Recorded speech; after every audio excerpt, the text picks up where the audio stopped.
congratulations on the film. I wanted to ask just what the rehearsal process, first of all, was like for all of this insanity on screen when you see the performances, even when it comes to just like dialogue between the two. What was that like? For me, we started, before we even got into the rehearsal of the script, we started in a room with people, with all of our spiritual advisors and our consultants, and had everybody ask questions, because we're going into terrain of spiritual uncertainty. And so we wanted to have those conversations and bring some of those to surface before we got into the architecture of what the scene needed to inhabit. And then we just started evolving it, and it became almost like an interpretive dance to some degree, because everyone has a different perspective of what we're trying, a common goal of what we're trying to do, but a different perspective of how to get there. And so you're trying to play that in as a dramatic and interesting ways you can to make a captivating climax for the audience.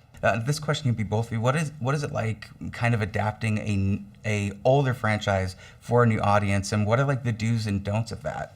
It's always daunting because people have so many expectations around what this reinvention will be. And I think the do's and don'ts generally are you want to make something that feels new and different enough that there's a reason for it to exist, but not so new and different that there's no connection to the original movie. And I think that's the line you're always trying to walk. And I think David and Leslie Odom Jr. and Ann Dowd and Ellen Burstyn and all the rest of the team, you know, one thing they achieved really well is exactly that, is kind of walking that fine line. What was it like when there were those tough moments when maybe you had to de-stress from an intense scene? Were there any fun moments on scenes, or was it kind of serious the whole time?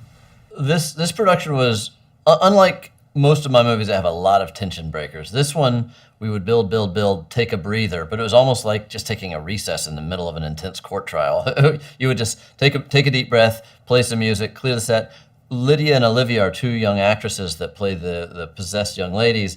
Were amazing at just bringing a spirit and bringing levity to a scene when everyone would find this intense authority while we were rolling, and then when we'd break, take a deep breath, and they were always there to entertain and cut loose a little bit. So that was really helpful. Between religion and Exorcist films, do you think the faith does play a huge role in it, or can there be films that involve exorcisms that aren't necessarily tied in with religion? I think you can make an exorcism movie about anything, and that's part of what the infinite opportunity here is.